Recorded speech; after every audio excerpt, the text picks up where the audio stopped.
Programme हालात हाज़रा देखने वालों की खिदमत में मोहब्बत भरा आदाब। नाज़रीन, एक ऑडियो राना सनाउल्लाह की और मरियम नवाज की इस वक्त सोशल मीडिया पे चल रही है। मैंने कुछ 6-7 माह से आपको बताया था कि ये ऑडियो वीडियो गेम क्या है।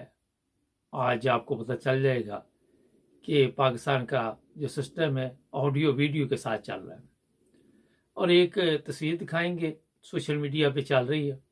उस लड़के ने क्या किया, ये प्रोग्राम आज पूरा देखें, आपको कोई ना कोई फायदा होगा। पहले ये थोड़ी सी सुनते हैं मरियम साहबा जी। इन्वेस्टिगेशन हो रही है, कुछ ना कुछ जरूर निकालें। आप उनको उनकी वीडियो दिखाकर ब्लैकमेल करें और उनसे अपने मुखालिफिन के खिलाफ फैसले लें। कोई भी रिकॉर्डिंग जो है, वीडियो रिकॉर्डिंग हो, ऑडियो रिकॉर्डिंग हो, तो 1,000 रुपए को कोई जरूरत नहीं। इल्जाम अच्छा, ये कहा जा रहा है कि आप उनको उनकी वीडियो दिखा के उनसे फैसले लें, ब्लैकमेल करें। ये मरियम के अल्फाज है, आवाज़ ज़रा कम है, मगर मैं आपको थोड़ा सा बता देता हूँ कि ये पाकिस्तान का जो सिस्टम चल रहा है, सब जजों की वीडियो बनी हुई है और भी जो फौज की आला क़यादत है उनकी भी वीडियो बनी हुई है, और जो गवर्नर साहब पंजाब के हैं उनकी वीडियो भी एक खतून के साथ है। तस्वीर सामने आ चुकी है, वीडियो भी जल्दी मंजर आम पे आ जाएगी।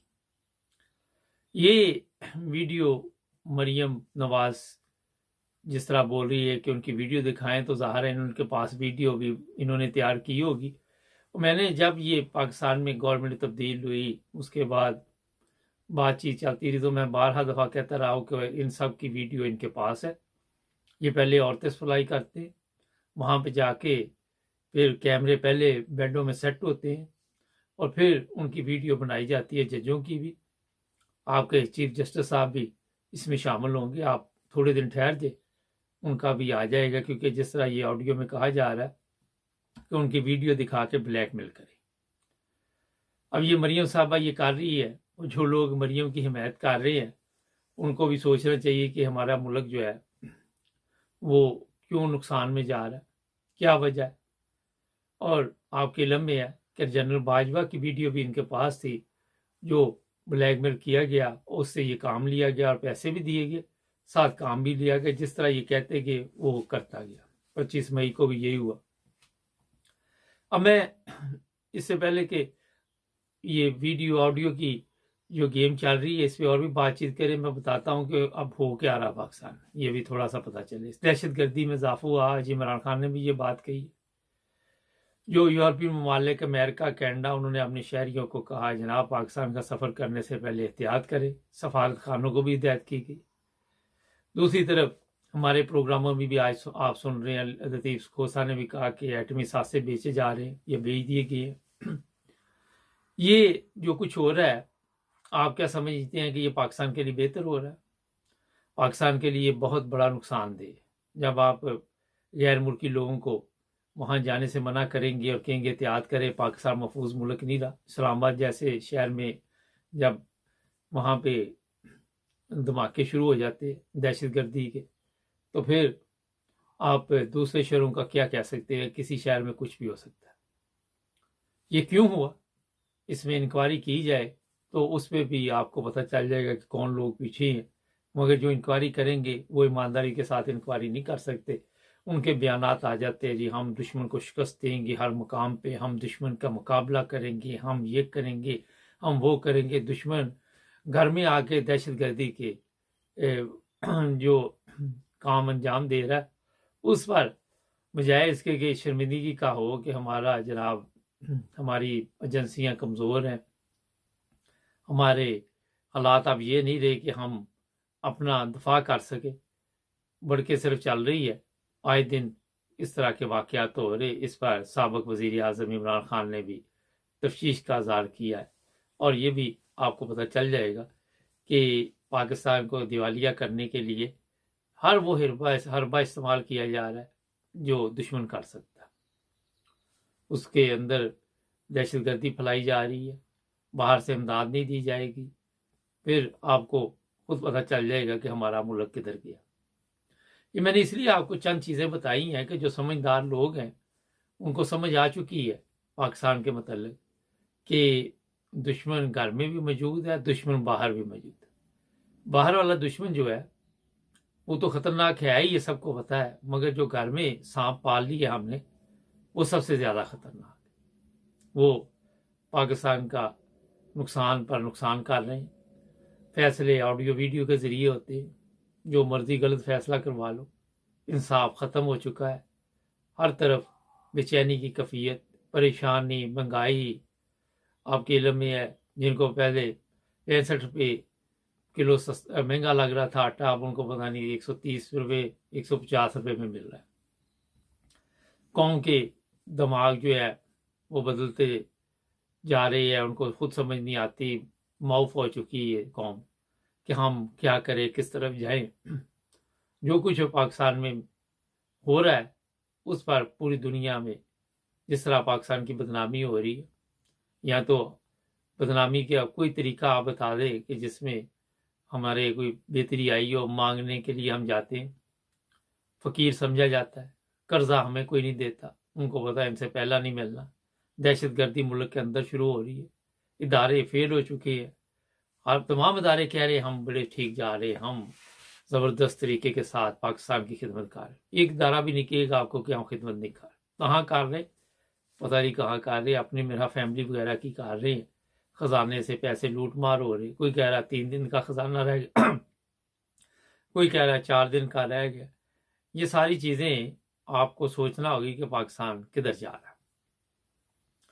इलेक्शन नज़र नहीं आ रहे, खामोश हैं सब, किसी को दिलचस्पी नहीं कि नए इलेक्शन करा के जो भी लोग इक़्तिदार में है उन्हें गवर्नमेंट दी जाए। इलेक्शन ना करवाने के लिए वो तमाम हरबे इस्तेमाल किए जा रहे हैं जो गैर कानूनी और कानूनी तरीके के साथ कुछ भी नहीं किया जाता। आज लतीफ़ खोसा ने भी कहा कि गवर्नर के पास ये इख्तियार ही नहीं था कि वो पंजाब असम्बली के बारे में, फिर अदालत के पास ये इख्तियार नहीं था क्योंकि ये असम्बली जो बनी हुई थी वो सुप्रीम कोर्ट के कहने पर बनी हुई थी और उसके फैसले के मुताबिक ये सब कुछ हुआ था। उसके बाद ये ड्रामा क्यों किया गया ये भी आपके सामने है। एक और ऑडियो चल रही है आज का, चीफ सेक्रेटरी के ऊपर तशद्दुद किया गया, मारा पीटा गया और उससे ये फैसला रखवाया, दस्तखत करवाए गए। ये जनाब वहाँ पे कौन लोग कर रहे हैं, एजेंसियाँ हमारी करवा रही, वो सब कुछ कर रही है। लेकिन मैं इन सबको ये एक चीज़ बता देता हूँ कि आज पाकिस्तान है तो आप हैं, वरना आप दर दर पर फिरेंगे। आपको कोई भीख दूर की बात है, आपको कोई पनाह नहीं देगा। कुत्तों वाली ज़िंदगी आप लोग गुजारेंगे अगर पाकिस्तान को कोई नुकसान पहुँचा, क्योंकि आज आपने पाकिस्तान में रह के अपनी आज़ादी की कदर नहीं की और आज़ादी का पता चलता है आज़ादी छिन जाने के बाद। आपको इल्म नहीं है कि जिन मुल्कों के टुकड़े किए गए, जिन मुल्कों के साथ ये सलूक किया गया, फ़लस्तीन है उसकी मिसाल ले लेते हैं। आप अपना कश्मीर ही ले लें जो आज तक आप नहीं ले सके, जो बड़कियाँ आपकी बड़ी हैं कि कश्मीर हमारा है, वहाँ पे लोगों के साथ क्या सलूक होता है, फ़लस्तीन में लोगों के साथ क्या सलूक होता है। कुर्दिस्तान के 4 हिस्से किए हुए हैं, एक इराक के पास है, ईरान के पास है, तुर्की के पास है, सीरिया के पास है। वो लोग किस तरह वहाँ पे ज़िंदगी गुजारते, और ये उस वक़्त आपको पता चलेगा जब आप सब कुछ अपना गवा बैठेंगे और फिर वो जैसे मलाह नहीं बैठे होते कश्तियाँ जिनकी पानी में रुड़ जाती हैं, वो भी बैठे सोच रहे होते कि अब हम क्या करें। आज भी आपके पास वक़्त है, आज भी आपके पास टाइम है। ये बड़के सड़के कोई कहता है जो हमारी तरफ देखेगा उसका ये कर देगा, बाबा पाकिस्तान की तरफ जो देखेगा ये अल्फाज रखे। इदारे इसी वजह से है कि पाकिस्तान है, तो जब आपको पाकिस्तान की फ़िक्र होगी तो सब कुछ ठीक होगा, मगर अभी तक किसी इदारे को पाकिस्तान की फ़िक्र नहीं है। और फिर आप देखते हैं कि दिन ब दिन हमारे हालात अंदरूनी क्या हो रहे हैं। नाज़रीन एक ब्रेक लेते हैं, ब्रेक के बाद एक मैं तस्वीर दिखाऊंगा आपको एक नौजवान की, वो सोशल मीडिया पे चल रही है, उस पर मैं आपको बताता हूँ क्या चक्कर है। जी ब्रेक के बाद आपकी खिदमत दोबारा हाजिर। पीछे तस्वीर देख रही है, ये सोशल मीडिया पे चल रही है। ये हुआ, मैंने आज सुबह प्रोग्राम में जिक्र किया था मगर मैं अब तफसील के साथ करना चाहता हूँ कि ये लड़का है पाकिस्तान से, इसकी एक वीडियो सोशल मीडिया टिकटॉक वगैरह पे चल रही है। इसने एक 12 साल बच्ची को गंदी वीडियो भेजी और यूरोप के किसी मुल्क में है ये, और वो हुआ ये कि इसको पकड़ लिया गया और यहाँ पे ये रो रो के माफिया मांग रहा है कि मुझे वापस ना भेजो, मुझे सजा ना दो, मैं आइंदा गलती नहीं करूँगा। ये बात इसलिए मैं आपको बता रहा हूँ कि हमारे लोग जो पाकिस्तान से निकलते हैं, वो जब पाकिस्तान से बाहर आने की कोशिश करते हैं तो कोई हरबा इस्तेमाल, वो हर हरबा इस्तेमाल करते हैं जिसमें गैर कानूनी भी होते हैं, जिसमें दूसरे मुल्कों के बॉर्डर क्रॉस करके गैर कानूनी तौर पर यूरोप तक पहुंचने के लिए कई मर गए, कई खप गए, कई का चीलों खा गई, चील खा गई, कईयों को गीदड़ खा गए, कईयों को कोई खा गया, कईयों को कोई खा गया रास्ते में जब ये तुर्की से यूनान आते। फिर यहाँ पे आके यूनान में, फिर जर्मनी या यहाँ भी यूरोप में आते हैं, वहाँ पे सबसे पहले इनको वहाँ के कवानीन का एहतराम करना चाहिए। जिस मुल्क में आओ पहले उसका पता कर लो। हम पाकिस्तान में जो मर्जी करते फिर हमें पता कि हम ताकतवर हैं पाकिस्तान में, हम पुलिस से पैसे पूसे दे के जान छुड़वा लेंगे, हमारे वालिद छुड़वा लाएगा, हमारी इज्जत का मसला बनेगा, अंडरग्राउंड पैसे दे दिए जाएंगे। हम हर वो गैर कानूनी काम पाकिस्तान में करने के आदी हो चुके हैं, क्योंकि सियासतदान गैर कानूनी, अदालतें गैर कानूनी, जज गैर कानूनी, पायलट गैर कानूनी, डॉक्टर गैर कानूनी, हर चीज़ हमारे इसी तरह चल रही है। पता है ये बूटी प्रोग्राम है, जाली प्रोग्राम, जाली पायलट, जाली हर चीज़। तो ये आते जो है, फिर हम दूसरे मुल्क में जब आते हैं तो पड़ी होती है कि हम जो भी गलत काम करेंगे कोई नहीं, यहाँ हमारा किसी ने कुछ क्या कर लेना, पाकिस्तान में नहीं करते। मगर यूके, यूरोप और अमेरिका, कनाडा, ऑस्ट्रेलिया, न्यूजीलैंड तरक्की याफ्ता मालिक में कवानीन है। दुबई में भी आप देख रहे कितने पाकिस्तानी जेलों में हैं, कई लड़कियों की वीडियो भी आती है दुबई से। तो आपको कम से कम अगर किसी दूसरे मुल्क में पहुंचने में अल्लाह ताला ने आपका फजल फरमाई दी है, तो वहाँ पे आके आपको कम से कम उनके कवानीन का, उनके लोगों का एहतराम करना चाहिए। अपनी जो गैर अखलाकी हरकतें आप पाकिस्तान में करते रहते हैं, वो आके यहाँ पे नहीं करनी चाहिए। अब इसने वो मैसेज जो वीडियो को भेजी है, उस सिलसिले में इसको वापस भिजवाया जा रहा है। अब ये रो रो के सोशल मीडिया पे जो वीडियो वायरल हुई है, हर बंदे ने उस पर तबसरा किया। आप जाएं टिकटॉक पे, आपको तबसरा मिल जाएगा। हर बंदे ने कहा कि इसने गलत किया, इसको सजा मिलनी चाहिए। जो मैं आपको बात समझाना चाहता हूँ कि हमें हर मुल्क के कवानीन का एहतराम करना चाहिए, और अगर हम अपनी अखलाकी हालत बेहतर कर लें तो ऑटोमेटिक ही आपका हर जगह पे जाके लोग भी आपका एहतराम करेंगे, आप भी कवानीन का एहतराम करेंगे। क्योंकि आपको ये कोई बच्चे नहीं आपके, आपको पता नहीं कि 12 साल की बच्ची को आप कोई गंदी वीडियो भेज रही है, तो ये मेरा हाल है, इतनी समझ है। तो ये मैं आपको बता देता कि पाकिस्तान में जाए, ख़वातीन जा रही हैं, आवाज़ें लगाई जा रही है पीछे से। मुझे याद है, पता नहीं, मैं 25-30 साल पहले की बात है, मनारे पाकिस्तान में गया तो एक साहब अपनी बीवी और शायद सिस्टर के साथ जा रहे थे, चंद लड़के थे, वो छेड़ना शुरू कर दिया। वो बेचारा शरीफ आदमी था, वहाँ पे क्या करता, तो वो चला गया। ये मैं इसलिए आपको बता रहा हूँ कि हमारा जो अखलाक है वो इतना गिर चुका है कि हमें तमीज़ तहजीब बिल्कुल नहीं वहाँ पे कि हमने क्या करना है क्या नहीं करना। आजकल ये टिकटॉक बनाते हैं, वहाँ भी मैं देखा है गैर अखलाकी तौर पे बातचीत हो रही होती है। तो ये चीज़ें काफ़ी ख़राब कर रही है हमारे माशरे को, और इसी का नतीजा आज इस लड़के को भुगतना पड़ रहा है, जो सोशल मीडिया पे हमेशा के लिए तमाशा बन गया। कल को ज़ाहिर इसकी शादी होगी, इसके बच्चे होंगे, वो भी क्या सोचेंगे कि इसके साथ क्या सलूक हुआ यूरोप में।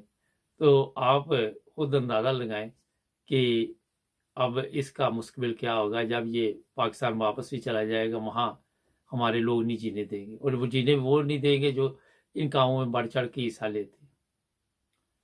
ये मैं आपको सही बता रहा हूँ। तो खुद को तब्दील करे। मैंने आपको कई दफ़ा कहा कि ये सोशल मीडिया टिकटॉक पे चले जाए, गालियाँ गंदी दी जा रही है, मैं हैरान रहता हूँ। फिर सामने बंदा बैठ के गालियाँ दे रहा है एक दूसरे को, कोई शर्म हया नहीं किसी चीज़ में भी। मेरा ख्याल है कि इस तरह तो गोरे भी नहीं करते जिस तरह हम लोग सोशल मीडिया को इस्तेमाल कर रहे हैं, समझ से बाहर है।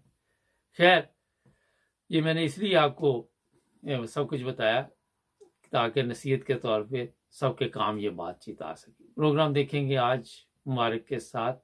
आज पाकिस्तान के साथ आज जुड़े रहें हमारे साथ। अस्सलाम वालेकुम नाज़रीन, प्रोग्राम है आज पाकिस्तान के साथ। हमारे एक दोस्त है, काफ़ी प्रोग्राम उन्होंने मेरे साथ किए। आज फिर काफ़ी देर बाद उनके साथ अपॉइंटमेंट हुई और एक प्रोग्राम कर रहे हैं। उम्मीद है आपको पसंद आएगा। अस्सलाम वालेकुम सर। जी वालेकुम सलाम। मुबारक भाई, कैसे हैं? हाँ जी ठीक, आपका क्या हाल है? अच्छा ये बताइए, आजकल एक खबर गर्दिश कर रही है लतीफ़ खोसा साहब के हवाले से कि पाकिस्तान के जो एटमी सासे हैं वो इन्होंने तकरीबन दे दिए है या देने वाले हैं, कुछ इस तरह की खबरें चल रही है। आप क्या समझते हैं कहाँ तक ये हमारे एटमी सासे जो हैं वो महफूज हैं? सर बात ये है, बड़ा प्रॉपरली बात करनी पड़ेगी और ठंडे तरीके से मैं बात करूंगा। मतलब ये कि माहौल को मैं बल्कि कूल भी रखना चाहता हूँ, लेकिन ये कि ये रहने वाला कूल रहने वाला माहौल इसलिए नहीं है कि जब बेहिस लोगों के हाथ में और जिसमें गैरत नहीं होती उसे बेगैरत कहा जाता है, बेगैरत लोगों के हाथ में मुल्की बागदौड़ आप सौंप देंगे, जिसमें कि सिविल हुक्मरान भी हैं और जिसमें कि फौजी क़यादत भी है। फौजी क़यादत वही इन्फेंट्री के नालायक जर्नैल, ये मौजूदा भी इन्फेंट्री के ही हैं। अच्छा, बहरहाल बात ये है कि जब आप नालायकों को कमांडें देंगे ना, तो फिर आपके एटमी असासे तो क्या, आपकी आवाम भी महफूज नहीं रहेगी। जो कि अब आप देख रहे हैं कि आवाम की भी इज्जतें लूटी जा रही हैं, आवाम भी भूखे मर रहे हैं। लेकिन जो खोसा साहब ने कहा है वो भी गलत नहीं है, बिल्कुल ठीक है। जब इस मुल्क में देखें, इंसानी जान से ज्यादा कीमती चीज तो कोई नहीं है। जब जाने और इज्जतें महफूज नहीं है, और किसी आम आदमी की नहीं, सेनेटर्स की। वो देखे ना, वो जो बेचारा इमरान खान की पार्टी का था, उसका क्या नाम था, वो जो डॉक्टर शहबाज गिल, जब उस जैसे और आजम सवाती जैसे दादा नाना बुजुर्गों की इज्जतें महफूज नहीं, लोगों की जाने, अरशद शरीफ की जान महफूज नहीं, अरशद शरीफ पाकिस्तान से भाग के एक मुल्क से दूसरे मुल्क में जंग गया और अपनी जान खो बैठा, फिर भी उसके बावजूद, जबकि वो भी आर्मी के बैकग्राउंड, उसका भी बाप फौज में ही था और मतलब उसके भी भाई फौज में थे। शहीदों का बेटा, शहीदों का भाई, और कैसे मार दिया गया। तो जिन लोगों को, जिन बेगैरत लोगों को शहीदों के खून की परवाह नहीं, शहीद के बेटे की और शहीद के भाई की परवाह नहीं, उल्टा उसको कत्ल कर दिया बेदर्दी से और उसके नाखून उखेड़े, उसकी उंगलियां तोड़ी, उसकी पसलियां तोड़ी, उसको सर में गोली मारी, मतलब जिस तरह भी इन्होंने कॉन्स्पिरेसी से, साजिश के साथ बकायदा कत्ल किया। तो उस मुल्क में एटमी असासा तो सर कोई, मतलब ये कोई जान से कीमती तो नहीं है। ये इनके लिए एटमी असासा क्या है? ये किसी ने, अमरीकी ने कहा था ना कि पाकिस्तानी तो वो कौम है जो डॉलर की खातिर अपनी माँ को भी मतलब बेच देंगे। तो मतलब ये एक अमरीकी का मशहूर जुमला है, ये मीडिया पे भी आता रहा है, ऐसी बात नहीं, आपकी खबरों में आता रहा है। पाकिस्तान, ये पाकिस्तानी कौम तो वो है जो पैसों की खातिर, डॉलरों की खातिर अपनी माँ तक को बेचने के लिए तैयार हो जाती है। तो मेरा कहने का मकसद, और लीडरों की बात हो रही है इस वक्त खासतौर पे, तो ये बेगैरत हुक्मरान है, इनसे तो अल्लाह, बल्कि मुझे भी एक जुमला याद आ गया, भी किसी सियासतदान ने पिछले दिनों कहा था कि अगर आज कायदे आजम जिंदा होते तो कायदे आजम पाकिस्तान की किसी जेल में होते, इसलिए कि कायदे आजम ने सच बात कहने से टलना नहीं था। पैमरा ने उनकी तकरीरों पे पाबंदी लगा देनी थी। वो अदलिया के पास जाते तो अदलिया ने उसके जुमले सियासतदान के करप्शन में लुथड़ी हुई अदलिया, उसने ये कहना था कि आपको जो है, हम आपकी उस पे ईसीएल में आपका नाम डालते हैं और कायदे आजम मुल्क से बाहर ना जा सके और जेल में होते। अच्छा, दूसरी बात, अदलिया पे भी मैं एक छोटी सी बात करना चाह रहा हूँ, वो ये, हालांकि मेरे अपने घर का महकमा है, ये बात ये है कि जो आपके अभी मौजूदा चीफ जस्टिस साहब बैठे हुए हैं, ये कौन साहब है, आपको पता है इस बात का? ये वो हैं जिन्होंने अदाकार शबनम की इज्जत पे हमला किया था, अपने भाइयों के साथ मिलके और अपने कजनों के साथ मिलके। फारूक बंदयाल इनका भाई था। तो बात ये है, इनकी बंदयाल साहब की आप फैमिली तो देखें ना, और ये इन्होंने अपने कजनों के साथ मिलकर अदा करो, जब उसको ये तो शामिल नहीं थे उसमें सर, ये तो शामिल नहीं थे, इनका कजन ही था ना, ये खुद तो शामिल नहीं थे। जी जी जी, नहीं, उस जमाने में ये जवान थे और उस ग्रुप में शामिल थे। और आगे आ जाए, उसके बाद जनरल ज़ियाउल हक ने उसको बाहर नहीं जाने दिया, अदाकार शबनम को अपने बांग्लादेश, जो कि उसका मुल्क था, बांग्लादेश की रहने वाली थी, उसको बांग्लादेश जाने नहीं दिया। इसलिए नहीं जाने दिया कि अगर ये बाहर जाएगी तो ये फिर कहानी सुनाएगी कि मेरी इज्जत लूटी गई, मेरे घर में डकैती के बहाने आए और मेरी इज्जत लूट के चले गए। अब ये कौन थे? ये जो आपकी आला अदलिया में बैठे हुए हैं, ये कौन थे? इनके कजन थे और इनके भाई थे, फारूक बंदयाल। तो मेरा कहने का मकसद, या वो सियासत में भी हैं, वो आपके चीफ जस्टिस भी हैं, तो सर किस मुल्क से आप अदल और इंसाफ की बात करते हैं? और एटमी तो कोई मतलब वो जो एटमी वो चीजें जो है, एटम बम वगैरह, वो तो चीज ही कुछ नहीं है। यहाँ पे तो इज्जतें नीलाम हो रही हैं और बड़ों बड़ों की इज्जतें नीलाम हो रही हैं, जानने जा रही हैं अरशद शरीफ जैसे मासूमों की। तो मतलब ये एटम क्या रह जाता है? एटमी की तो कोई बात ही नहीं, मतलब वो तो एक मामूली चीज रह जाती है एटम बम, इन चीजों के पीछे, इज्जत और जान के पीछे। तो बाकी ये कि बाजवा साहब मुल्क से भागने की तैयारी कर रहे हैं और इन्होंने जो कुछ करने की कोशिश की थी उसमें शुक्र है कि ये नाकाम हो गए हैं।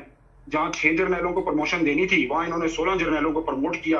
वो 16 जर्नैल अपने मोहरे के तौर पे बैठाए इन्होंने, और उसके बावजूद कुछ नहीं बन रहा, इसलिए कि एक तो अल्लाह की लाठी, और दूसरा जो बैठाए वो इन्होंने अपने नालायक इन्फेंट्री के जर्नैल बैठाए, और उसकी वजह से आज वो देखें, वो अभी जो मेजर एक वो आदिल राजा बोलता है टीवी पे, उसने गलत नहीं कहा कि बेगुनाहों को इसने डाला, उसमें करप्शन के झूठे इल्जाम लगा लगा के जर्नैलों से लेके कप्तानों को आर्मी से निकाला, लोगों की तनख्वाहें और पेंशनें और सीएमएच के इलाज तक बंद किए, मिलिट्री अस्पताल में इलाज भी नहीं फैमिलियां करा, और अफसर खुद भी नहीं करा सकते। अब सूरत हाल ये है कि कई ब्रिगेडियर्स और जनरल ऐसे हैं जिन्होंने बेकरियां खोल ली हैं, कई ब्रिगेडियर्स ऐसे हैं जो ऊबर गाड़ियां चलाने पे आ गए हैं, ऊबर गाड़ियां टैक्सियां चला रही है, मुझे इंटेलिजेंस के अफसरों ने बताया। तो मतलब है कि ये सूरत हाल जिस मुल्क में आ जाए कि आपका अपना जो फौज सबसे ताकतवर अदारा है, जो कि मतलब पाकिस्तान में जो एक जर्नैल और चीफ ऑफ आर्मी स्टाफ होता है, अगर देखा जाए तो वो सदर as a matter of fact तो वो चौकीदार होता है, लेकिन कानून के हिसाब से, लेकिन वो जो साबित करते हैं वो सदर और वजीर आजम को जब चाहते हैं फांसी चढ़ा देते हैं, जैसे जुल्फकार अली भुट्टो को चढ़ा दी। तो मेरा कहने का मकसद है, अगर उन जैसे जर्नैलों पे भी झूठे करप्शन के इल्जाम लगा के, जो अच्छे जर्नैल हैं, अच्छे जर्नैलों पे करप्शन के झूठे इल्जाम लगा के अगर उनको इस हद तक मजबूर कर देंगे कि वो बेकरियां खोल लें, जो कि पिंडी और लाहौर में कई मतलब अफसरों का हाल ये हुआ है, और ब्रिगेडियर्स जो है वो बेचारे ऊपर गाड़ियां चला रहे हैं, मतलब जिनको इसने झूठे इल्जाम लगा के बाजवा ने निकाला था फौज से। तो मेरा कहना सिर्फ क्या है कि मुझे मुझे मुझे मेरे मेरे मेरे मेरे अहकामात को नहीं मानते, भी तेरे गलत अहकामात क्यों माने? अब वो जनरल जफर महदी अस्करी का बेटा हसन अस्करी, उसको जेल में डाला था, उस पर तशद्दुद कर रहे हैं कितने सालों से। तो मेरा कहने का मकसद है सर, ये नलायकों की कोर ने एक कब्जा कर लिया है पाकिस्तान के ऊपर, और उसकी वजह से पाकिस्तान के ये हालात जा रहे हैं जो कि चल रहे हैं, आप देख लें। अब वो बच्ची थी जैनब, उसके साथ क्या कुछ किया, सानिया साहिवाल में क्या कुछ हुआ, सानिया मॉडल ये बताइए, ये तो सारा हम कई दफा प्रोग्राम कर चुके हैं, लेकिन अब कभी तो हमारे हालात ठीक होंगे ना इंशाल्लाह ताला। उम्मीद पे दुनिया कायम है अभी। उम्मीद पे दुनिया, सर मेरी बात सुने, ये जितने साल पाकिस्तान को बने हुए हो गए, 75 साल से ऊपर जा रहा है इस वक्त टाइम। यानी जो जिस जमाने में दाता आया था पाकिस्तान में, मैं अपने भी अगर मिसाल दूं, दाता आया था और आज उसके पड़पोते भी जवान हो गए, 4 नस्लें तो आपने जवान कर दी हैं इंतजार करते करते सर, और कितना इंतजार करवाना है आपने? मतलब तो आप क्या समझते हैं कि आप वैसे आपसे एक सवाल है कि आप क्या समझते हैं कि इदारे नाकाम हो चुके हैं, अदलिया भी उसमें शामिल है, अदलिया नाकाम, तो क्या किया जाए? कोई चीज तो करना पड़ेगा ना, मुल्क को ठीक तो करना ना किसी तरह। सर कोई चीज सर कोई चीज कैसी, जब आपके पास एक अच्छा हुक्मरान था, आपके यानी मुल्क आपका टेक ऑफ कर रहा था, यानी इकोनॉमी आपकी टेक ऑफ कर रही थी, अच्छी भली हर चीज चल रही थी, वो इंग्लिश में कहते हैं don't finger the sleeping lion, कि सुत्ते पे शेर ਨੂੰ उंगल ना दियो। बात ये है कि अच्छा भला आपका मुल्क आसमान की तरफ टेक ऑफ कर रहा था, आपने उसको दोबारा वो हजरत आदम अलैहिस्सलाम के जमाने में पत्थर के साथ, यानी इल्जाम लगाते हैं ये बेगैरत लोग अमेरिका के ऊपर कि जो अमेरिका कहता है हम तुम्हें पत्थर के जमाने में पहुंचा देंगे, बेगैर तो तुम तो खुद अपने मुल्क को पत्थर के जमाने में भेज रहे हो। मतलब ये हकीकत बात बोल रहा हूँ सर, दिल की आवाज है, पूरी कौम की आवाज बोल रहा हूं। एक सवाल है आपसे, आप मुख्तलिफ ममालिक में जाते रहे, हमारा कोई बंदा अपनी गलती क्यों नहीं मानता कि जनाब हमसे कोई गलती भी हो रही है? सर मैं वही गुजारिश कर रहा हूँ, यही तो बात वो रा का जो चीफ है, सॉरी वो रा का एक अफसर है मेजर गौरव आर्या, उसके इंटरव्यू आपने देखे होंगे, खैर बशर लुकमान भी उनसे बात करता रहता है अक्सर टेलीविजन पे।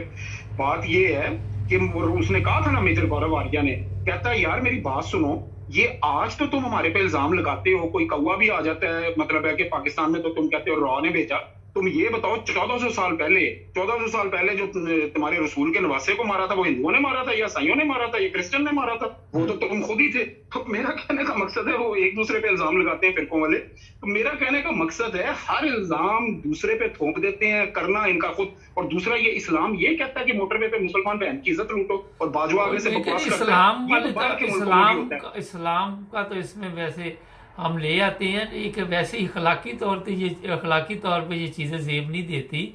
तो मुझे नहीं, मैं ये बात कर रहा हूँ सर कि ये अपने आप को मुसलमान कहते हैं ना, ये अपने आप को मुसलमान कहते हैं और बाकियों को काफिर कहते हैं। अपने आप को मुसलमान जी अपने आप को कहते हैं, लेकिन इस्लाम तो इसकी तालीम नहीं देता ना, जो काम ये करते हैं। मेरी बात सुने ना सर, मेरी बात सुने, मैं अमेरिका में रहा हूँ, रशिया में रहा हूँ, इंग्लैंड में रहा हूँ, खुदा की कसम वहां पे जो न्यूड बीचेस होती है ना, जहाँ पे के पैंटी और ब्रेजियर तक की लड़कियों ने पहनी होती, वहां उनकी तरफ काले अच्छी भी नहीं देखते, नीग्रो भी नहीं देखते, और यहाँ पे मुसलमान बहन की मोटरवे पे इज्जत लूटी जाती है, और उसको मतलब है कि पनाह दी जाती है, उस बंदे को वीवीआईपी प्रोटोकॉल पुलिस देती है, उसको मतलब 3 महीने तक अरेस्ट नहीं करती है, अभी भी उसका कुछ नहीं बना, उस बंदे को कुछ भी नहीं कहा, सजाए मौत सुनाई थी लेकिन दी तो नहीं। फांसी की सजा सुनाई थी लेकिन दी तो नहीं। इसी तरह जैनब बच्ची के कातल जो थे और इज्जत लूटने वाले जो थे, 3 साल की बच्ची की जिन्होंने इज्जत लूटी, उसके माइक पे आपके चीफ मिनिस्टर ने, उस वक्त के चीफ मिनिस्टर ने, उसके बाप बोल रहा था, उसके माइक पे हाथ रख दिया, बात नहीं करने दी उसको। तो मेरा कहने का मकसद ये है कि यहाँ पे तो मतलब मजलूम का गला दबाया जाता है। मतलब ये चीजें तो किसी ने कहा था जी कि जंगली जानवर भी नहीं करते। जंगल में भी हसन निसार साहब का बड़ा मशहूर जुमला, जो आपके पाकिस्तान के बड़े दानिश्वर हैं बहुत बड़े, उनका जुमला है कि जंगल में भी रजामंदी से होता है, रेप नहीं होता जंगल में भी। और जंगल में भी सने बलूगत का इंतजार किया जाता है, यानी जानवर जो दूसरा जानवर है फीमेल, उसके बालग होने का इंतजार। आर्मी अफसर ने पिछले दिनों व्हाट्सएप भेजा कि एक मासूम बच्ची गुजर रही है जंगल में से, तो कोई बेशुमार भेड़िए खड़े हैं और कुत्ते खड़े हैं, बिल्ली इस तरह ना, तो वो बच्ची को कह रहे हैं, वो ऐसे मिसाल के तौर पे था, तो बच्ची को कह रहे हैं कि बेटी गुजर जाओ, हम कुत्ते हैं, हम इंसान नहीं जो तुम्हारे ऊपर हमला करेंगे। तो आज का इंसान तो सर जानवरों से, और ये पाकिस्तान के ऊपर पूरी आती है ये मिसाल। आज का इंसान और पाकिस्तानी हमारे जो कुछ कर रहे हैं, और वो जो फैसला भी है कि जैसी कौम होगी वैसा ही हुक्मरान आएगा, तो ये हुक्मरान भी फिर उसी तरह के आ रहे हैं जैसी कौम है, बेगैरत बन के चुप बैठे हुए हैं। इस वक्त तक कौम को सड़कों पे होना चाहिए, इस वक्त तक क्या करें सड़कों पे? वो इमरान खान कोशिश तो करता है, फिर उस पे हमले हो जाते हैं, उसको मारने की कोशिश, सड़कों पे क्या करें? अभी सर ये एक नया कानून बना दिया इन्होंने, मोहतरम, ये जो आपके हाफिज साहब आए हैं, आप लोगों को बड़े प्यारे हैं हाफिज साहब हैं, इन्होंने तो बाजवे से भी 10 हाथ आगे कानून बना दिया कि फौज के बारे में बात ही नहीं हो। अच्छा, और मेरी तस्वीर, एक तरफ फौज के बारे में बात नहीं होगी और मेरी तस्वीर हर दफ्तर में लगाई जाएगी। और बंदा पूछे, पिछला तो कहता था सियासत में 75 साल फौज सियासत करती रही, अब ये कह रहा है मेरी तस्वीर हर दफ्तर में लगाई जाएगी। और भाई क्यों तेरी तस्वीर हर दफ्तर में लगाई जाए? वो अभी देखें, इनका वो जो अपना आर्मी अफसर है मेजर आदिल राजा, वो जो टेलीविजन पे प्रोग्राम यूट्यूब पे करता है, उसने खुद कहा है कि यार ये होता है कियानी जैसे सिपाहियों के बेटों को चीफ बनाने का नतीजा और ये मास्टर के बेटे को चीफ लगाने का नतीजा। ये इनका अपना आर्मी अफसर मेजर आदिल राजा टीवी पे बोल रहा है कि ये होता है, फिर इन जैसे लोगों को, बैटमैनों के बच्चों को चीफ लगाने का नतीजा ये निकलता है। चले जी, बहुत शुक्रिया आपने टाइम दिया। Thank you sir. नाज़रीन, कल सोशल मीडिया पे एक बंदा रो रहा था, यूरोप के एक मुल्क से उसे गिरफ्तार करके पाकिस्तान वापस भिजवाया जा रहा था। और मैंने जो मेरे तक खबर पहुंची वो ये थी कि कोई छोटी बच्ची को गंदी वीडियो इसने व्हाट्सएप पे या किसी तरह भिजवाई है और ये माफ़िया मांग रहा था। मगर कानून यहाँ के आपके इल्म में है कि बड़े सख्त हैं। मेरे ख्याल में तो सज़ा भी होनी चाहिए थी कुछ ना कुछ, लेकिन पता नहीं क्या वजह है। मकसद ये बताने का है कि जहाँ पे लोगों की इज़्ज़त की फ़िक्र गवर्नमेंट को हो, वहाँ के कवानीन को ये फ़िक्र हो कि हमारे लोग जो हैं वो इज़्ज़त से ज़िंदा रहें, वहाँ पे वो कवानीन जो बने होते हैं उन पे अमल करते और रहम नहीं किया जाता। क्योंकि जब आप किसी पे रहम कर देते हैं ऐसे गुनहगार के ऊपर, तो आप माशरे के लिए एक और तबाही का सामान पैदा कर देते हैं। ये दोस्त जो कह रहे थे, माना मैं अभी भी इस हक में नहीं हूँ। हमारे जो नए चीफ ऑफ आर्मी स्टाफ हैं उन्हें टाइम मिलेगा, टाइम देना चाहिए, हर चीज़ ठीक करने में वक्त लगता है। मैं इसलिए इनकी बात बड़े आराम से सुनता रहा, आप तक भी पहुँचा रहा हूँ कि लोग क्या सोचते हैं हमारे चैनल पे, क्योंकि हर एक को मौका दिया जाता है कि वो सच बोलने की कोशिश करे, हर एक के तासरात। लेकिन फैसला आपने करना कि जो भी प्रोग्राम होता है उसमें वो सच बोल रहे हैं या कोई उनसे गलती हो रही। मगर मैं आपको ये बता देता हूँ कि पाक फ़ौज की बेशुमार कुर्बानियाँ हैं। कल भी मैं देख रहा था कि जवान शहीद हो रहे हैं। वहाँ पे मुझे ये भी बार बार ख्याल आ रहा था कि हमारी जो एजेंसियाँ हैं वो शायद ठीक तरीके से काम नहीं कर रही, कि रोज़ाना हमारे फ़ौजी जवान शहीद हो रहे हैं और बड़ी तकलीफ दे मंजर होते हैं वो वाले। या तो हमारे इदारे जो हैं वो अपनी जो भी उनकी ज़िम्मेदारी है वो अच्छे तरीके से नहीं निभा रहे। ज़बानी तो आप बताते जाएंगे। और ये मैं बता दूं कि मैं हर प्रोग्राम में अभी बता रहा हूं कि जो नए हमारे चीफ ऑफ आर्मी स्टाफ आए हैं, हम उनकी इज़्ज़त करते, उन्हें वक्त मिलना चाहिए, टाइम मिलेगा, आहिस्ता आहिस्ता ठीक करना पड़ेगा। मामला अगर ख़राब होंगे तो आपको पता है ठीक करने में वक्त लग जाता है। हमारा हर बंदे की ज़ाती राय है, कोई नवाज शरीफ के हक़ में बोलता है, कोई नवाज शरीफ के ख़िलाफ़ बोलता है, कोई इमरान खान के हक़ में बोलता है, कोई ख़िलाफ़ बोलता है, कोई बाजवा साहब के ख़िलाफ़ तो सारे बोलते हैं, अभी तक हक़ में तो कोई नहीं आया। मगर मेरा ख्याल है कि हमारे जो नए चीफ ऑफ आर्मी स्टाफ हैं वो ऐसा बंदा जो पहले इनसे गुजर चुका है उसके हालात से कुछ ना कोई सबक हासिल करेंगे। हमारे चैनल को सब्सक्राइब कर लें, जुड़े रहें हमारे साथ। अस्सलामुअलैकुम नाज़रीन, प्रोग्राम आज मुबारक के साथ आज राना अब्दुल रज़ाक साहब हमारा साथ देंगे। पाकिस्तान की मौजूदा सूरत हाल पे बातचीत होगी। इमरान खान जो सोच रहा है क्या वो कामयाब हो जाएगा अपने मकसद में, या अपोजिशन वाले जिस तरह जो भी वो काम करता है उसका कोई ना कोई हल निकाल लेते हैं, चाहे तशद्दुद के जरिए या किसी ना किसी तरीके के साथ। जी राना साहब, क्या चल रहा है, क्या देख रहे हैं पंजाब गवर्नमेंट के बारे में? मुझे तो नहीं लग रहा कि कोई इमरान खान कामयाब हो जाए असम्बली वगैरह तोड़ने में। नहीं, कामयाब हो जाएगा इमरान खान, ऐसी बात नहीं है। बात ये है कि आगे इलेक्शन भी तो हो ना। आगे जो पूरी प्लानिंग है वो इलेक्शन के खिलाफ है। इलेक्शन कराने नहीं जा रही ना गवर्नमेंट। तो इनकी यही चूहे बिल्ली का खेल चलता रहेगा। दोनों की नीतियां ठीक नहीं है और कौम के लिए दोनों ही मुखलिस नहीं है।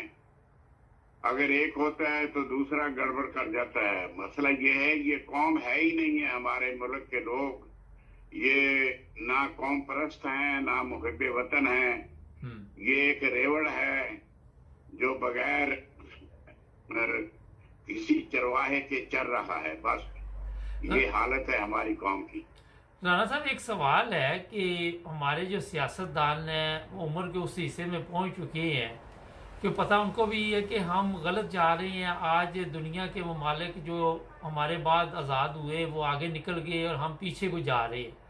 उसके बावजूद एक आधे सियासतदान को कुछ अरसे बाद, जैसे खोसा आजकल है, एक आधे की गैरत जाग जाती है। क्या वजह है कि इतने इनके हालात खराब हो चुके हैं कि इनको शर्म हया भी नहीं आती कि हम बाकी गलत रास्ते पे चल रहे हैं? असल में सारे ही हमाम में नंगे हैं। हर कोई दौलत की लूट मार में दौड़ लगा रहा है। और जो लोग कह रहे हैं ना कि नहीं आप किबला सीधा कर लें, वो कह रहे हैं आपने तो लूट लिया सारा कुछ, आपने तो अपना सारा कुछ बना लिया, असासे बना लिए, हमें अब कह रहे हैं ना लूटो। और अब हया शर्म बिल्कुल खत्म हो गई है। लोग मुल्क को बेच रहे हैं, मुल्क को खा रहे हैं, लूट रहे हैं, डिपार्टमेंटों को तबाह, अदारों को तबाह कर दिया है। इखलाकी इकदार इनकी तबाह हो गई हैं। इनका कोई किरदार नहीं है और ना ये मुसलमान है, ना ये इंसान है, ना ये पाकिस्तानी है। इनके हालात ऐसे हैं कि लोग कानों को हाथ लगा रहे हैं। बैरूनी दुनिया इन पर हंस रही है और ये इतने ढीठ हैं कि ये भी नाच रहे हैं और हंस रहे हैं। इनको भी एहसास नहीं कि हम क्या हैं। नाना साहब, ये बताइए कि आप भी मुख्तलिफ ममालिक में जाते रहते हैं। मैं भी तकरीबन 27 दिन मोरक्को रह के आया हूँ। जब मैंने वहाँ पे देखा तो उन लोगों में ये जो तरीका इस्लामी तालीमात का था या जो भी था, मगर एक खुशहाल मुल्क नज़र आ रहा था। ठीक है, गरीब अवाम हर जगह पे मौजूद होती है, मगर हमारी तरह के हालात नहीं थे वहाँ पे ना, जो हमारे मुल्क के हालात है। उनके बादशाह ने जो भी उनकी पार्लियामेंट है लोगों को सहूलत बुनियादी दी हुई है। आपने भी देखा और भी मुल्कों में आप गए हैं, तो क्या वजह है कि ये लोग बाहर के दौरे तो करते हैं, हमारे सियासतदान अरबों रुपये लगा देते हैं, तो कुछ सीख के क्यों नहीं चाहते दूसरे ममालिक से? नहीं, इसलिए सीखना नहीं चाहते कि इन लोगों ने मुल्क को लूटना है, मुल्क के जिस्म को बर्बाद करना है, अपने पेट को बढ़ाना है और कौमी जो भी असासे हैं उनको इन्होंने खाना है। और शुरू ही से पाकिस्तान में ये रीत बन चुकी है कि लुटो और फुटो, और किसी को शर्म तक नहीं आती क्योंकि बाहम सारे हवा में नंगे हैं और सारे खा रहे हैं मुल्क को। कोई इंतजामी अमूर में खा रहा है, कोई लीडर बन के खा रहा है, कोई अदारों में चीफ सेक्रेटरी बन के खा रहा है। यहाँ रवाज बन चुका है। यहाँ अपनी जाती दौलत को बढ़ाना है, कौम की बचत नहीं करनी। यहाँ रवाज हो चुका है। हर कोई डाकू है तो वहाँ एक जो बगैर रिश्वत खाने के एक आदमी नौकर हो जाता है, उसके तो तबादले होते रहते हैं क्योंकि माफक नहीं आता है इंतजामिया को। राना साहब, तबादले होते रहते हैं। पिछले दिनों एक खबर चल रही है कि एटमी सासे भी बेचने के लिए पाकिस्तान तैयार हो रहा है। आप समझते हैं किसी दिन ये वक्त भी आ जाएगा या बेच चुके होंगे ये, फिर बताएंगे? नहीं, वो करीब हो चुका है। अभी अफगानिस्तान और पाकिस्तान की जंग लगवाएगा। वो पैसे भी दे रहा है, $3 अरब अमेरिका, और अभी जंग लगेगी। फौज का रिस्पेक्ट बढ़ जाएगी। जो ये बाजवे ने गंवाई है ना फौज की इज्जत, वो फिर बढ़ने लगेगी। लोग हमारे शहीद होने लग जाएंगे, दहशतगर्द मरने लग जाएंगे। तो ये एक नया ड्रामा होने लगा है अब। तो बात ये है कि हम लोगों ने तो पॉलिसी अमेरिका की पॉलिसी पे चलना है ना, हमारी तो अपनी पॉलिसी कोई नहीं है। नहीं तो हमारा अपना कुछ है भी, ये पॉलिसी तो नहीं, कुछ और भी है हमारे पास अपना। नहीं, जब गैरत और शर्म हया ना रहे तो कुछ भी नहीं रहता इंसान के पास। तो मतलब 100 अरब डॉलर या 1000 अरब डॉलर, पता नहीं, मैंने सुनी थी ये खबर कि उसमें सौदा इनका हो रहा है अमेरिका से एटमी असासों का। क्योंकि उसने कहा है, किसने कहा था कि हम 5 साल में फिर बना लेंगे, साग डार कह रहा था हम दोबारा एटम बम बना लेंगे वगैरह वगैरह। तो ये हमारी कौम जो है वो बेहया हो चुकी है और इसका जवाल अनकरीब होने वाला है। नहीं, हम दोबारा बना लेंगे जब ये कोई चीज उनके साथ सौदा करेंगे तो वो सागडार को फिर बख्श देंगे, अगर इस तरह छोड़ देंगे सागडार जैसे लोगों को। नहीं, वो सिर्फ दिल के बहलाने को ये ख्याल अच्छा है, बस बात ये ऐसे ही है ना, लोगों को मुंह तो बंद करना है ना। जब मीर जाफर और मीर सादिक ने किया था टीपू सुल्तान के साथ, तो ऐसे हुआ था, सारी मुसलमानों का नाम बदनाम हुआ, हुकूमत चले गई, दोबारा टीपू सुल्तान ना पैदा हुआ ना वो वक्त आया। अब भी ये वही हालत है, गद्दार इधर उधर सारे लगे हुए हैं। और एक इमरान खान है, अगर उसमें कुछ परसेंटेज है गैरत की तो उसको भी ये तबाह कर रहे हैं। अच्छा, उसकी रोजाना कोई ना कोई 2 नंबर ऑडियो वीडियो निकाल के फेंक रहे हैं किसी को। ये अखलाकी यानी कि हालत ये है कि कोई उनके शर्म यार नहीं है कि अगर किसी की चलो हो भी तो आपने कौन से वहां पे कौन सा दूध का धुला हुआ आपको कोई नजर आता है जो बड़ा हो कि पाक दामन हो और गंगा नहाया हो? नहीं, पाक दामन तो ये कोई भी नहीं है। हमारे मुल्क में अक्सर जो वज़राए आज़म आए हैं या सदूर आए हैं, सारे जानी शराबी थे, इक्का दुक्का के अलावा। मकसद ये है, ये तो ऐसे ही है, बदनाम करने की एक मुहिम चला रहे हैं। सारे लोग एक जैसे ही हैं ये सारे। राणा साहब, ये बताइए कि आज एक मैं बड़ा जबरदस्त प्रोग्राम सुन रहा था कि पाकिस्तान में कहता है कि सबसे ज्यादा इस्लाम को नुकसान मुसलमानों ने पहुंचाया। और वो कह रहे थे, हमारे कालिम निगार थे, उन्होंने, मैं भी सुन रहा था, वो उन्होंने कहा कि इस्लाम को खतरा मुसलमानों से है। बिल्कुल। तो आप क्या बात तो सही है, नहीं बात तो सही है। जो भी इस्लाम के खिलाफ काम किए हैं पाकिस्तानियों और मुसलमानों ने किए हैं। अगर लोगों को काफिर ठहराया है, काफिर आजम कैद आजम को कहा है, सर सैयद अहमद खान को कहा है। ये मुल्ला जो है यहाँ उलमाए सूर का काम ही यही है, इस्लाम को नुकसान इन्होंने पहुंचाया है। अच्छा, ये बताइए, सारे पाकिस्तान में शिया को काफिर करार देने की कोशिश की जा रही है। देवबंदी बरेलवी को कह रहा है, बरेलवी देवबंदी को कह रहा है। इनका तो बेड़ा ही गर्क हो चुका है। ये पाकिस्तानी तो इस्लाम के बिल्कुल दुश्मन है, क्योंकि अमल भी नहीं करते इस्लाम पर और किसी को मुसलमान भी नहीं समझते। अच्छा, ये बताइए कि आज आप समझ रहे हैं कि हम इन हालात से बाहर निकल आएंगे? नहीं नहीं नहीं नहीं, ये तो बड़ी मुश्किल बात है। हम लोग तो अपना गला खुद अपने हाथ से काट रहे हैं। आप क्या समझते हैं कि ये इसी तरह चलता रहेगा? 1-2 साल अभी इंतखाबात नहीं होंगे? इंतखाबात नहीं होंगे, क्योंकि अमेरिका का पूरा एक टारगेट है कि इमरान खान ना आए। पीडीएम का भी यही मफाद है, आर्मी का भी यही है कि इमरान खान ना आए। इमरान खान के खिलाफ ऐसी केसें अब निकाली जाएंगी, उसके खिलाफ तबसरे किए जाएंगे। लफाकियों को 5-7 अरब रुपया दे दिया गया है, वो सारे इमरान खान के खिलाफ बोलेंगे। आखिर आस्ता आस्ता वो लोगों का ज़हन बदल जाएगा, या इस पर हमला कराएंगे या इसको मरवा देंगे और या इसका नाम बदनाम कर देंगे। ये होना है। इमरान खान को वापस आने का इम्कान नहीं है, नहीं देंगे, आने नहीं देंगे वो। बहुत शुक्रिया राणा साहब का, थैंक यू। इमरान खान को वापस नहीं आने देंगे, राणा साहब भी आज ये बात कर रहे हैं। जिस दिन इमरान खान का इक़्तिदार गया था, मैंने उस दिन ही कह दिया था कि इमरान खान वापस आने के लिए नहीं गया। बड़ा मुश्किल है इमरान खान के लिए दोबारा गवर्नमेंट हासिल करना, और फिर इतने चोर चक्के इकट्ठे हो चुके हैं कि मेरा ख्याल है कि काफ़ी मुश्किल और मेरा ख्याल है कि इमरान खान की जान को फिर एक दफ़ा ख़तरा है। हमारे चैनल को सब्सक्राइब करें। अस्सलाम वालेकुम। नई प्रोग्राम गपशप और ये एक अरब मुल्क से हमें वाक़या मिला। वाक़या कुछ यूँ है कि सऊदी अरब काम करने बेशुमार लोग जाते पाकिस्तान से, और फिर कई ऐसे होते 1 साल बाद छुट्टी पे आते, कई 2 साल बाद आते, और इसी तरह सिलसिला चलता रहता है। कई साल जिंदगी के गुजर जाते हैं। होता ये है कि ये साहब भी सऊदी अरब आए और यहाँ पे मेहनत करते रहे।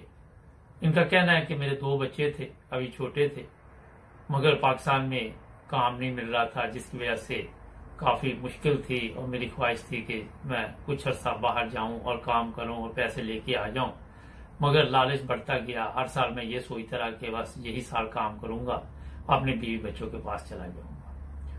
और थोड़ा सा ये बता देते हैं कि सऊदी अरब में इनका कहना है कि बड़ी सख्त जिंदगी थी, और बाकायदा तौर पर जिस कंपनी में भी हम काम करते थे वो काम हमारे से तो बहुत ज्यादा लेते थे, लेकिन जो उनका ख्याल है कि इतनी पेमेंट भी नहीं करते थे, फिर भी सोचते थे कि पाकिस्तान से बेहतर है। और इस तरह मैं पैसे वहां भिजवाता था पाकिस्तान में अपनी बीवी के अकाउंट में, ताकि वो जमा करती रहे और उससे फिर मैं किसी वक्त पाकिस्तान आके वापस कोई कारोबार करूं। ये साहब लिखते हैं कि जो लोग सऊदी अरब में रहते हैं उनकी जिंदगी आप सोच नहीं सकते कि कितनी मुश्किल से गुजरती है। बीवी बच्चों से दूर, परदेश, और वहां पे सिर्फ हमें ये होता है कि काम किया और सो गए। ऐसे वो बने हुए हैं जहाँ पे भी इनकी रिहाइश का बंदोबस्त है। तो इसके अलावा कहते हैं कि कोई ऐसा टाइम नहीं होता कि हम कहीं जाएं और मिलें। बस आपस में वही लोग, वही एक कंपनी बनी हुई है, गपशप वहां पे होती रहती है, इकट्ठे खाना पकाते हैं, इकट्ठे खाते हैं। तो कहते कि मैं जब भी पाकिस्तान जाता तो बीवी के पास 1 महीना रहता वहां पे और फिर वापस आ जाता। फिर हुआ ये कि चंद साल बाद मेरी बीवी ने ये इसरार किया कि मैं ससुराल में नहीं रह सकती, मुझे अलग घर चाहिए। मैंने एक दफा थोड़ी ज्यादा छुट्टी ली और वहां पे एक अलग घर बनवाया और अपनी बीवी और दोनों बच्चों को वहां पे शिफ्ट किया, क्योंकि हमारे घर में मेरी अम्मी, अब्बू और दूसरे बहन भाई थे, जिसकी वजह से घर के हालात ठीक नहीं रहते थे। आपके लम्बे है ससुराल में किस तरह हमारा जो कल्चर है, या कोई कहीं पे भी बड़ा मुश्किल है रहना, तो औरतों की ख्वाहिश होती है कि अलहदा घर हो। खैर कहते मैं फिर वापस आ गया। तो इस दफा मैंने सोचा कि मैं 2 साल बाद जाऊंगा, क्योंकि काफी खर्चा हो गया था घर पे, काफी पैसा खर्च हो गया था। तो बीवी से फोन पे बातचीत होती रहती और मैंने कई दफा नोट किया कि उसके पास टाइम नहीं होता था मेरे साथ बात करने का।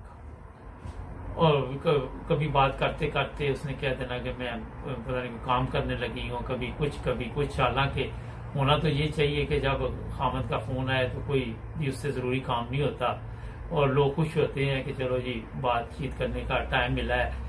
क्योंकि जो लोग बाहर रहते हैं अरब ममालिक में, उनको पता होता है कि बड़ी मुश्किल जिंदगी के साथ टाइम निकालते हैं, कोई सारा दिन फोन भी नहीं कर सकते जब ड्यूटी पे होते हैं। तो ये मेरे लिए बेचैनी थी कि जब से ये घर अलहदा लिया है तो ये क्यों इस तरफ हालात जा रहे हैं हमारे। फिर मैं पाकिस्तान आया। वहां पे जब मैं आया तो मेरी बीवी पहले से काफी तब्दील हो चुकी थी, बड़ी फैशनेबल बन चुकी थी, बड़ी स्मार्ट, और अपने कपड़े वगैरह ये चीजें पहले नहीं थी जब वो ससुराल में रहती थी। जैसे वो लैदा हुई उसकी जिंदगी में ऐसी तब्दीली मुझे देख के मैं हैरान था। बाल वगैरह और ये हर चीज उसने अपनी तब्दील किए हुए थे। तो मैंने उसे कहा कि ये आपने क्या किया, और उसने कभी मुझे तस्वीर मैंने कहना तो वो पुरानी तस्वीरें भेज दे, नहीं कभी उसने कहना कि मैं अभी सो के उठी हूँ, अभी मैं बगैर मेकअप के नहीं आपको तस्वीर भेज सकती। तो जब मैं परेशान सा हुआ तो एक दिन मैं मोहल्ले से गुजर रहा था तो पीछे से किसी की आवाज चंद लोगों की बातें करती आई कि ये उस औरत का मियां है।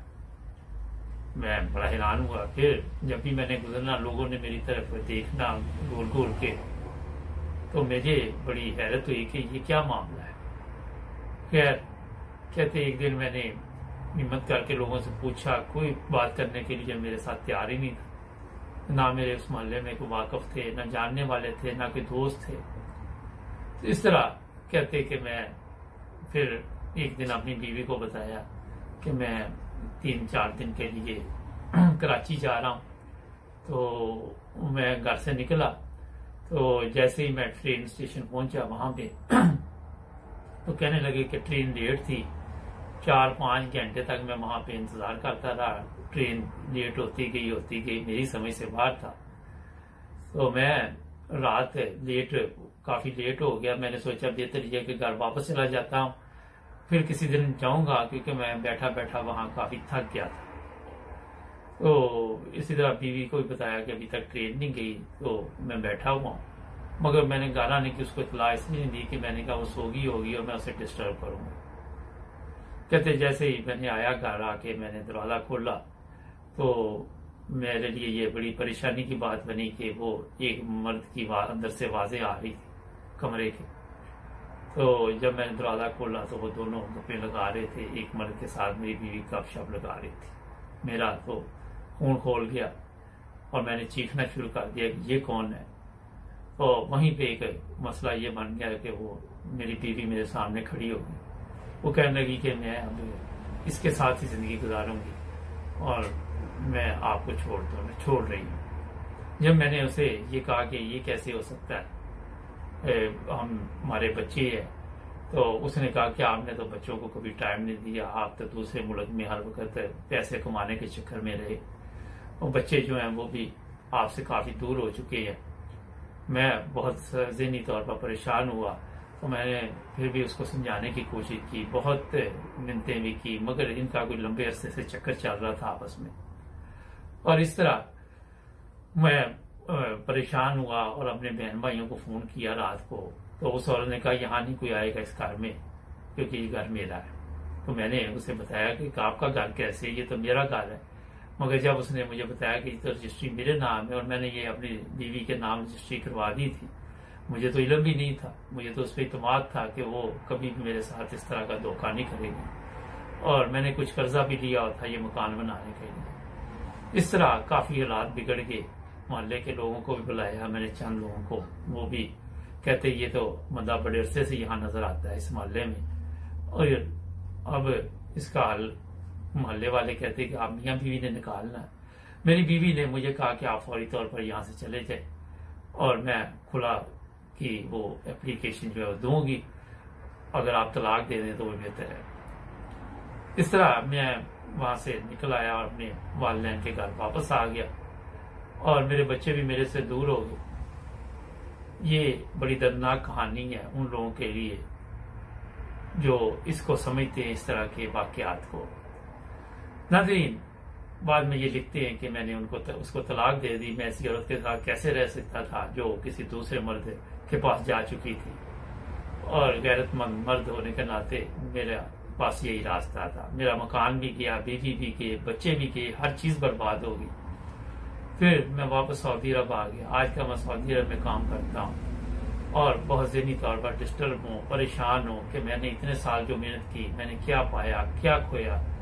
नाज़रीन, इस तरह के वाकयात का मकसद ये होता है कि आप लोग जो भी इस तरह के प्रोग्राम देखते हैं कुछ ना कुछ सीख जाए, इससे कुछ ना कुछ हासिल करें।